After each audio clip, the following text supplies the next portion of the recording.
What if I told you some spirits never left their graves, and tonight they might be watching you? If you love ghost stories, hit subscribe, tap like, and share this video so we can bring you even more terrifying tales.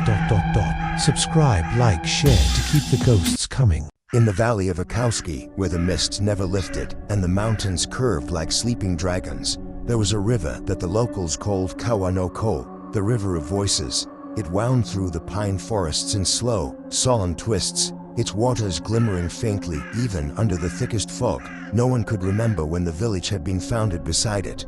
The elders claimed the river had existed before the first temple stones were laid, before the emperor's line was even named, and that it had always been whispering at sunrise. The mist parted only slightly, revealing the silhouettes of wooden houses, each built upon stilts to escape the damp breath of the earth. Bamboo groves surrounded the village, bending with secrets, and the faint clang of a distant bell from a shrine long abandoned could sometimes be heard in the morning wind. The people of Akatsuki lived quietly, as though afraid to disturb something unseen. They were farmers, fishermen, and weavers, and their days were marked by a strange ritual that none questioned but all obeyed. On the first morning of every new moon, each household would craft a small paper figure, a human-shaped doll no larger than a child's hand. The dolls were made with utmost care, folded from whitewashy paper or straw wrapped in silk thread.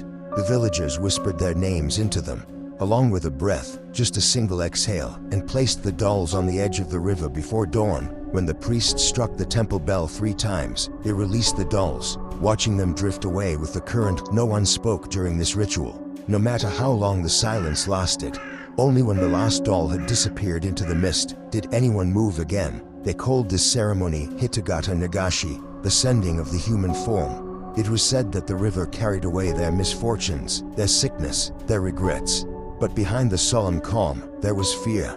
For every villager knew that, if the ritual was not performed, if even one name was left unspoken, the river would take its own offering. Long ago, before the village had a name, there had been another woman who lived by that river. Her name was Ayako. She was the daughter of a calligrapher, known for her beauty and for the ink that never left her fingers. People said her father had taught her to write charms that could speak to the spirits. But one winter, when famine struck the valley, her father died, and the villagers began to whisper that Ayako had been cursed, that her ink had turned blacker than night because she had written forbidden names.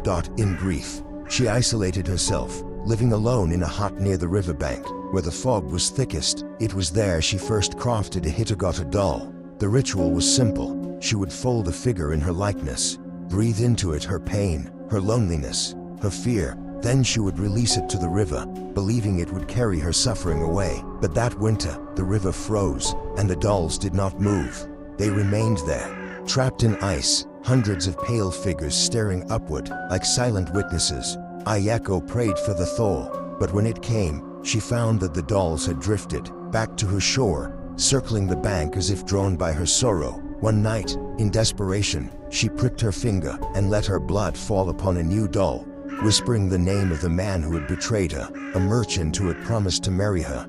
Before vanishing with her dowry, she whispered his name into the doll again and again until her voice broke, then cast it into the black water. From that moment, the river changed. The villagers who fetched water there began to fall ill.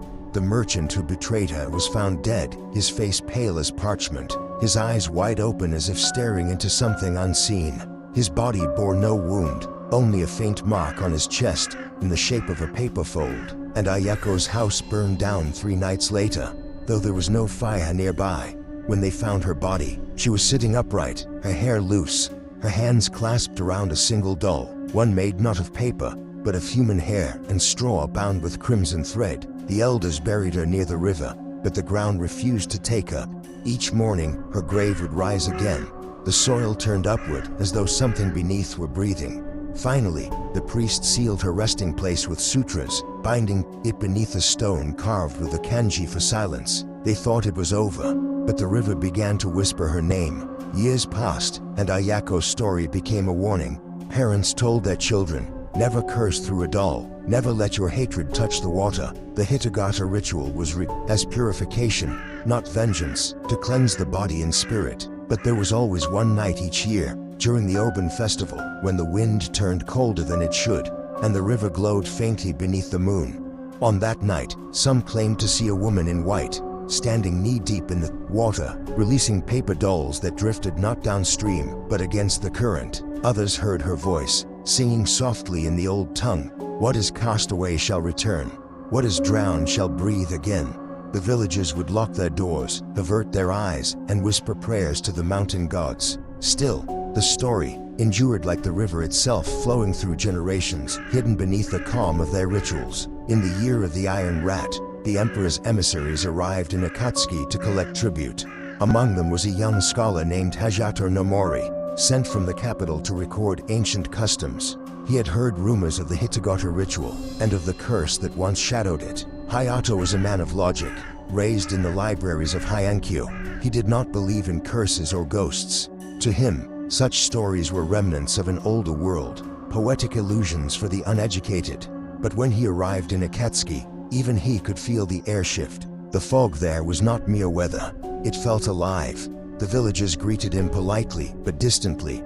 None would speak of the ritual in detail. When he asked about Ayako, they fell silent. When he pressed, the eldest woman in the village finally said, "The river remembers. Some names should not be spoken again." Hayato smiled, dismissing it as superstition. Yet that night, as he wrote his notes by lamplight, he heard the faintest sound outside his lodging, a rustle, soft and deliberate, like paper brushing against wood. He opened the door and saw nothing, only the mist swirling under the moon. But when he looked down, there was a small white figure on the step, a paper doll. His name was written on it. At first, he thought it a prank, the village's attempt to frighten the outsider, but the next morning, he found more dolls floating in the river, each bearing names of the living, and one bearing the name of a man who had died the day before. When he brought the doll to the priest, the old man paled. "Do not touch it again," he said, voice trembling. "These are not for the living to hold." Hayato's curiosity deepened into obsession. He began studying the ritual's origins, reading the faded sutras that lined the temple walls. They spoke of Komi river spirits born from sorrow, and of the ancient practice of transference, in which a person's misfortune could be passed into a substitute form. But there was one passage, written in archaic kanji, that chilled him. If the vessel is made in hatred, it ceases to be a vessel. It becomes a mirror. What it reflects, it consumes. The words echoed through his thoughts like a distant drumbeat. That night, Hayato could not sleep. The wind outside carried whispers that seemed to say his name. When he finally drifted into uneasy rest, he dreamed of the river black, endless, filled with countless floating dolls. They were all staring at him, and in the midst of them stood a woman with long dark hair, holding a single doll made of blood-stained silk. She lifted her head, and her face was both beautiful and terrible, a mask of sorrow bound by ink. When she spoke, her voice was like water over stones. "You write of names, but do not know the cost of them." He woke drenched in sweat, and there, beside his bed, lay the same paper doll, its surface now wet, as if freshly pulled from the river. The following day, Hayato returned to the temple to confront the priest, but when he arrived, he found the old man kneeling before the altar, unmoving. The candles had burned down to their ends. Wax pooled like tears on the floor. Hayato touched his shoulder, and the priest collapsed, lifeless. His hands clutched a crumpled paper doll, torn in two. On its chest was written one word, "Forgive." As Hayato staggered back, he saw that the sutras on the walls were changing, the ink bleeding, shifting, forming new symbols. He blinked, thinking it a trick of the light, but the characters writhed, merging into a single line that seemed to pulse like a heartbeat. "The river does not cleanse, it remembers." The bell outside the temple began to ring, though no one was there to ring it. That night, the fog grew thick enough to swallow the entire village. The air was heavy with the scent of damp paper and ink. People locked their doors, whispering prayers, burning charms. But the sound of the river grew louder, as if the water itself were speaking. Hayato stood at the riverbank, lantern in hand, heart pounding. The current glowed faintly beneath the moon, and he saw countless paper figures drifting toward him, not away, but against the flow. Each bore a name written in ink. Some he recognized, some were his own handwriting. And at the center of the river, a shape began to rise, not of water, but of something else. A woman. Her form was translucent, her hair floating around her like ink in clear water. In her hands, she held a doll larger than the others, bound with black thread. Its head turned slowly toward him. Hayato stepped back, trembling. The figure's eyes opened, and he heard her voice, the same one from his dream. "You have written what must not be remembered." His lantern flickered and died. In that moment, he felt the cold of the river not on his skin but in his blood. A pull, gentle at first, then irresistible, like unseen hands guiding him toward the water's edge. He dropped his journal, the pages scattering in the wind. The last thing he saw before the darkness took him was the reflection of his own face, and beside it, the face of the woman in white, smiling faintly as if welcoming him home. By dawn, the fog had lifted. The villagers found no trace of the scholar, only his journal, lying open beside the river. Its final entry was written in hurried strokes, almost illegible. "The Hitogata is not a doll, it is a memory given form. When too many memories drown, they learn to breathe again." And below it, one last line, smaller, as though written by another hand. "Your sorrow is mine now." The ink was still wet. The fog never truly lifted after Hayato disappeared. It clung to the village like breath on glass, thick, unyielding, whispering through the pines. Even in daylight, the river shimmered strangely, reflecting not the sky but something darker, deeper. The villagers stopped performing the Hitogata ritual that year. Fear silenced devotion. No one dared to fold paper into human shapes anymore. No one dared to speak the names of the dead aloud. But in their silence, something else awakened, something that had been waiting beneath the surface. 3 nights after Hayato's vanishing, the first voice was heard. It came from the river. A fisherman named Takeo, drunk on rice wine, had gone to the water's edge after sunset to wash his nets. The air was still, heavy with the scent of moss and decay. As he bent to dip his hands into the current, he heard it, a whisper, faint yet distinct, like the sound of silk tearing. Takeo, it said. He froze. The voice was familiar, a woman's voice, low and trembling. It was his wife's. She had been dead 2 years. Takeo, it called again, closer now. He looked into the water and saw her face staring back at him from beneath the surface. Her lips moved, but the words that escaped them were wrong, distorted, as though spoken through another mouth. Before he could flee, hands made of water reached upward, seizing his wrists. His lantern fell, spilling fire into the current, and the last thing he saw was the reflection of hundreds of paper dolls rising from the depths. By morning, only his fishing rod was found, tangled in reeds. From that night onward, strange things began to happen. Children awoke screaming, claiming they'd seen dolls walking along the rooftops. Rice paper charms hung over doorways turned black overnight. Dogs barked at shadows, their fur standing on end. Before vanishing without a sound, the priesthood had long since faded from the village. But one old monk remained, a hermit named Shune, who lived near the mountain shrine. He came down to investigate, walking with a staff carved with sutras, his face lined with both age and resignation. When he looked upon the river, his breath caught. The water had turned slightly opaque, as though ink had been spilled into it. Tiny white figures floated along the edge, paper dolls half yet still intact enough to reveal faint handwriting. Each bore a name. Each name belonged to someone still alive. He lifted one with trembling fingers. The paper was damp and warm, as though alive. Written upon it, in black, trembling lines, was his own name, Shune. He dropped it immediately. The paper didn't sink. It fluttered in the air for a moment, before disintegrating into ash. The monk whispered a single prayer, his voice unsteady. Namu Amida Butsu, Namu Amida Butsu. But when he turned, the river had gone silent again. He left offerings of salt and sacred branches, warning the villagers to stay away from the water. "The kami of this place," he said, "has awakened hungry." Night after night, the fog thickened until the stars themselves disappeared. The moonlight could no longer reach the valley. The only illumination came from the fireflies that clung to the river's edge, but even they began to vanish. One by one, whispers filled the houses, not from outside, but from within. Paper charms rustled, though there was no wind. Bamboo shutters creaked open on their own. A young girl named Hannah awoke one night to the sound of dripping water. She thought it was the roof leaking, but when she sat up, she saw footprints, wet, small, and leading from the window to her bed. A doll lay upon her pillow. It was made from old parchment, its surface painted with a woman's face. Beautiful yet wrong, too smooth, too perfect.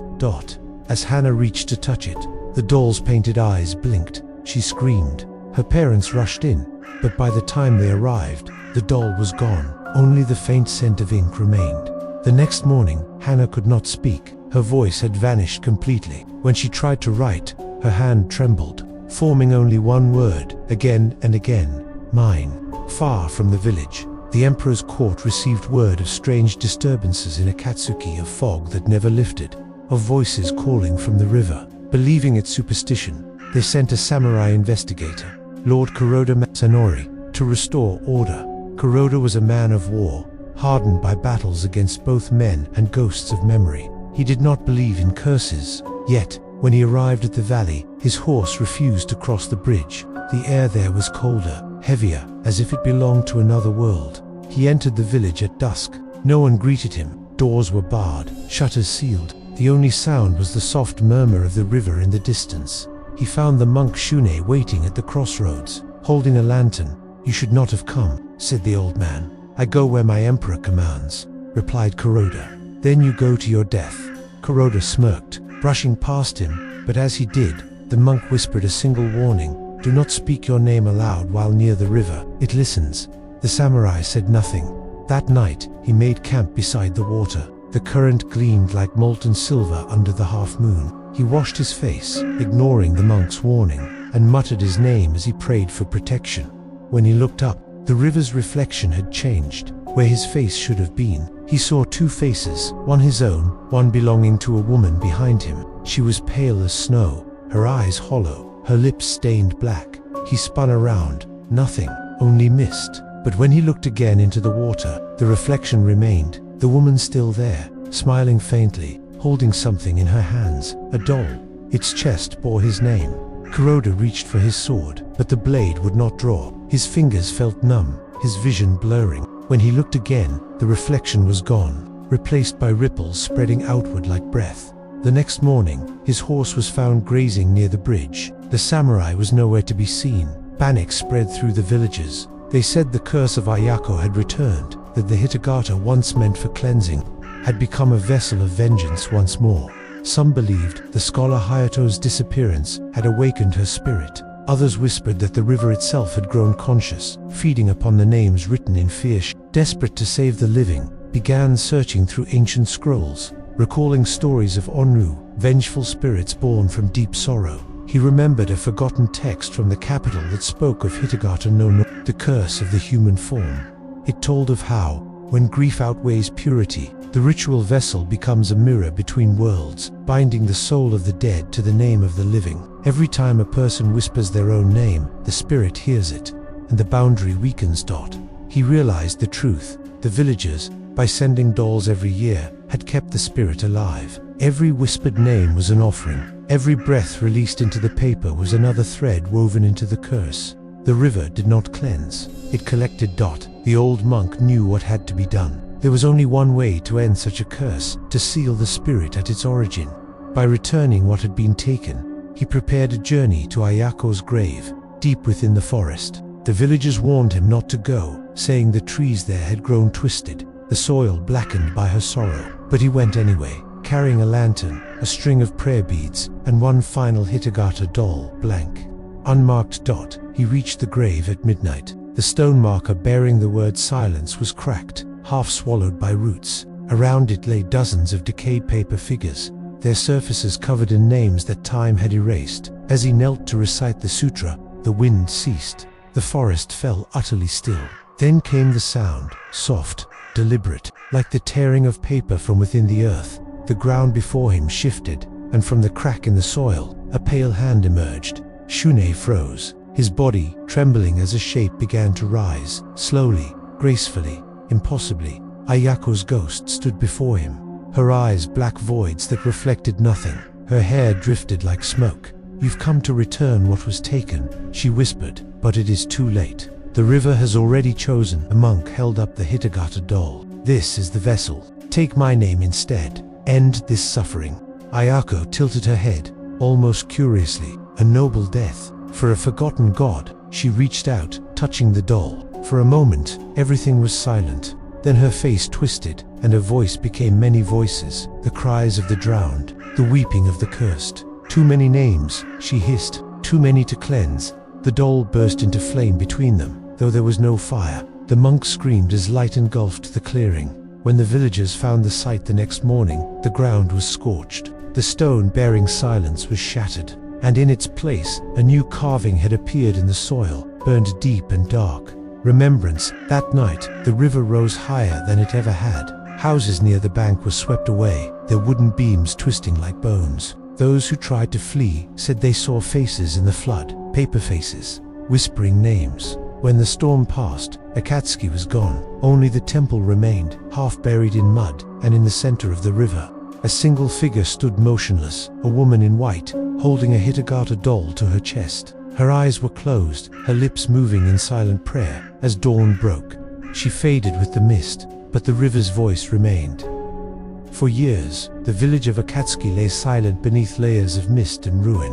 No travelers passed through, no birds sang above it. Even the maps of the shogunate began to omit its name, as though the land itself wished to forget. But the curse never forgot. The river, now called Kubakoa, the black stream, continued to whisper. Some nights, when the moon was hidden, faint lights would drift above its surface, ghostly lanterns gliding against the current, carrying something like human shadows inside them. Local fishermen avoided the area, muttering prayers when the wind blew eastward. Yet rumors spread that anyone who gazed upon the river at midnight could see their own reflection, whispering words they did not speak. Those who lingered too long vanished within days. 30 years after the fall of Akatsuki, a wandering scholar named Ichiro arrived in the region. He had heard legends of the cursed river, of Hitogata dolls that moved by themselves, and of a forgotten spirit sealed by a monk who never returned. Unlike others, Ichiro did not come to flee the curse, he came to find it. He was a descendant of the original scholar, Hayato, the man who vanished generations ago. In his satchel, Ichiro carried Hayato's old journals, preserved in lacquered wood, their pages brittle and stained. Within them were fragments of Ayako's story, her ritual, her grief, and the final words she spoke before her spirit consumed the village. Names are doors. The river remembers them all. Ichiro believed the curse could be undone, not by fire or prayer, but by understanding. He sought to complete his ancestors' work, to finish what Hayato had begun. He arrived at dusk. The village ruins lay half swallowed by vines and silence. The old temple still stood, its gate leaning, its bell cracked in two. As he stepped across the threshold, his lamp flickered not from the wind, but as though the air itself recoiled. Inside the temple, the walls were covered in faded calligraphy, prayers written by desperate hands. He ran his fingers along the script until one word repeated, etched deeper than the rest. Hitogata. A faint sound broke the silence, the rustling of paper. He turned. A single doll lay upon the altar. It was freshly made. Ichiro froze. No one should have been here for decades. The doll's surface gleamed faintly in the lamplight. Ink, still wet, spelled one name across its chest. Not Hayato. It was his own Ichiro. Sing. The temple doors slammed shut behind him. The flame dimmed to a ghostly blue, and from the darkness above the altar, a voice spoke, soft, mournful, familiar. You carry his blood, it said. You brought his name back. Ichiro's breath faltered. Who are you? The voice sighed, a sound like wind through a graveyard of bells. I am what remains of her sorrow. The air shimmered. From the shadow behind the altar, a figure stepped forward, the spectral form of Ayako, untouched by time. Her eyes glowed faintly with watery light, her kimono flowing like ink in water. The monk tried to seal me, she said, but he misunderstood. I was never the curse. Ichiro took a step back. Then what is... She looked toward the river beyond the temple's broken wall. The curse was born when he tried to erase me, when they buried my grief under rituals and silence. They bound my name into paper and cast it away, again and again, until the river itself learned to hunger for what was taken. Her voice trembled now, not with rage, but exhaustion. The river remembers every name whispered into the hit. It is no longer a god. It has become memory itself, a memory that devours. Ichiro felt the weight of her sorrow like a pressure in his chest. He understood now. Each ritual, meant to purify, had only fed the darkness. The villagers' fear had become prayer, their prayer had become offering, and the offering had become possession. Ayako turned toward him, her gaze piercing. Your bloodline is bound to it. you can still release me, if you give the river what it seeks. What does it seek? Your name. Asterisk. He left the temple that night, following Ayako's voice through the fog. The river glowed faintly ahead, shimmering with ghost light. Shapes moved beneath the surface, countless faces, pale and unblinking, murmuring names over and over. The current pulsed like a heartbeat. Ichiro stood at the bank, trembling. His breath formed mist as he whispered, "My name is Ichiro of Akalsi." The river stilled. Then, one by one, the reflections rose. Hundreds of paper dolls floated upward, circling him like moths. Each bore a name: Akane, Iru, Tokeo, Shane, Hayato. As they turned in the air, their paper eyes glowed faintly blue. The wind carried their voices, the same words spoken by all. Remember. Ayako appeared beside him, her form flickering like a dying flame. "They are waiting to be remembered," she said. Not feared, Ichiro took a trembling step forward. "Then I will write their names again, not as offerings, but as witnesses." He drew his brush from the satchel, dipping it into the river's ink. One by one, he began to write each name upon the old temple scrolls. As he did, the whispers softened. The dolls began to dissolve, their paper returning to light. But the river was not done. Something vast moved beneath its surface, an ancient shadow, immense and sentient. The Kurokawa no Kami, the spirit of the river itself, awakened. The water erupted upward, forming a towering figure woven from black current and faces. It spoke with 1,000 voices at once. "You cannot free them. Names belong to the river." Ichiro's lamp shattered. Ayako's form flickered violently. She turned to him, her voice breaking. "If you write one more name your own, it will bind me forever, but it will set them free." He stared at the scroll, at the ink-stained paper in his hands. Then, with trembling resolve, he wrote his final word, Ichiro. The ink bled across the parchment. The dolls screamed. The river roared. Light erupted from the valley, blinding and cold. When the storm subsided, the water ran clear for the first time in centuries. The paper dolls were gone. The whispers had ceased. A single body lay at the shore, Ichiro's, his face calm, a faint smile upon his lips. In his hand was the last scroll, sealed and dry, though the flood had touched everything else. Upon it were written hundreds of names, the lost souls of Akatsuki, and below them, a single line in trembling ink, "Memory cleansed by remembrance, not by forgetting." Asterisk. At dawn, travelers passing through the valley found the river peaceful once more. No fog, no whispers, only the soft sound of running water. They buried the scholar at the temple ruins, beside the cracked bell. No one saw the woman in white who appeared that night, her face serene, her hair flowing like silk, her form dissolving slowly into the mist. The next morning, a new stone had appeared beside Ichiro's grave. It bore a single kanji carved deep and sure, "Peace," and beneath it the faint trace of paper sealed in the soil, whispering softly in the wind, not in sorrow but in gratitude. The valley of Akatsuki was long forgotten by maps. Forests grew where houses once stood, and the Kurokawa River, once black, now clearing through the ruins like a silver scar. No one knew of the scholar who gave his life there, nor of the woman whose sorrow once drowned a village. Time had folded the memory into myth, and myth into mere curiosity. Yet some stories refused to die. In the year 2025, a young filmmaker named Reina Saito traveled from Tokyo to the mountains of Gifu. She was researching ancient Japanese purification rituals for her next documentary, a project titled Echoes of the Gods. But her real interest was darker. She had stumbled upon an obscure footnote in an Idawara text that spoke of that devoured the names of the dead. The note referenced a valley that no longer appeared on any map, aka TSUKI. It was enough to draw her in.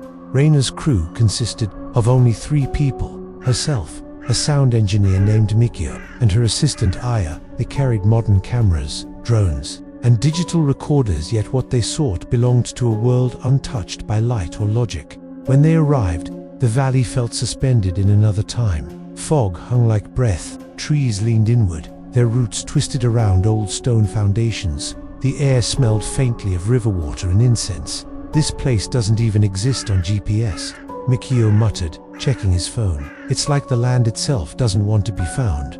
Reina smiled faintly. "That's how you know we're close." They set up camp beside the river that evening. Reina recorded an opening monologue for the film. In ancient Japan, People believed that misfortune could be transferred into a doll made of paper or straw. These Hitogata dolls would carry the impurity away when cast into the river. But in one forgotten village, the ritual went wrong. The dolls didn't purify. They remembered. As she spoke those words, the wind rose, the sound recorder crackled, and in the background of her footage, a faint whisper threaded through the static, too faint to notice in the moment. A woman's voice. Remember, that night, Reina sat alone in her tent, reviewing the day's footage. As she replayed her monologue, she froze at the faint whisper on the recording. She listened again. The whisper grew clearer each time she played it, not distorted, not electronic, but human. She turned up the volume until her heart began to race. Remember my name. Her hand trembled on the laptop trackpad. The voice was female, ancient, sorrowful, and though she couldn't explain how, she knew that it wasn't just a glitch. Outside, the river whispered softly. Reina opened the tent flap and looked out into the fog. The moon's reflection wavered in the dark water, and beside it floated something small, pale and round, a paper doll that drifted gently in the current, its ink faint but visible under moonlight. She stepped closer, drawn by a force she couldn't name, across the doll's chest. She read a word written in elegant kanji, Reina. She stumbled back, her pulse hammering. The doll bobbed once, then vanished beneath the current. When she ran to wake the others, Mikio and Aya were gone. Their tents were open, their gear still there, but the sound of the river had changed. It was speaking. Reina grabbed her camera and ran toward the riverbank. The lens caught strange lights floating above the water, hundreds of them, like glowing embers rising from below. She zoomed in. They weren't lights. They were Hitogata dolls, countless, ancient, and wet, their faces hand-drawn in black ink. Each one moved with uncanny rhythm, whispering softly as they turned toward her. The camera trembled in her hands. Her voice, caught on the mic, was barely a breath. This can't be real. The dolls began to stack atop one another, forming a tower of paper that rose from the water like a body taking shape. Ink bled between the folds until the tower's form became human, and then, unmistakably, female. Aiyako. Her face shimmered, carved from memory and sorrow. When she opened her mouth, the air itself seemed to dim. You called my name. You remembered. Reina fell to her knees, gasping, I didn't mean to. Ayako's form flickered, torn between time and shadow. The river binds those who seek it. The names must continue. The memory cannot die. Behind Reina, the forest stirred, whispering. She turned, and through the fog, saw two figures standing by the trees, Mikio and Aya, but their faces were pale, their eyes unfocused. And in their hands, they each held a Hitogata doll with their own names, written across the paper. Reina screamed. The sound shattered the camera lens. Weeks later, a local hiker discovered an abandoned camera by the Kurokoa River. Its battery was dead, but the SD card was intact. The footage showed 3 young filmmakers entering the valley. Only one voice could be heard, clearly throughout the final recording, Reina, trembling, whispering prayers as she fled through the fog. Then, just before the file cut to static, something appeared in the frame, a single Hitogata doll floating downstream. Across its chest, written in modern black ink, were the words, "To those who forget." The video went viral online. Paranormal enthusiasts debated its authenticity, calling it the Akatsuki tape, but the government quickly restricted access, labeling the valley an off-limits preservation zone. Still, some said that at night, near the sealed entrance to Akatsuki Valley, you could hear faint laughter or the sound of a woman's voice whispering to anyone who listened too long. Names are doors. You opened mine. Years later, an old monk from Kyoto visited the site, driven by dreams that would not cease. He found the stone-marked piece, half buried in moss. Beside it, something glinted, an old lacquered box, blackened by age. Inside lay a single paper doll, untouched by decay. Its kanji were faint, but legible. Ayako. The monk placed it gently into the river. The water rippled softly, gratefully, and for the briefest moment, a white figure appeared across the current, bowing low before fading into mist, and then the valley fell silent once more. But the monk later wrote in his journal, "That night, I dreamed of 1,000 paper dolls floating through a river of stars. Each bore a name, each whispered in unison, 'We remember.'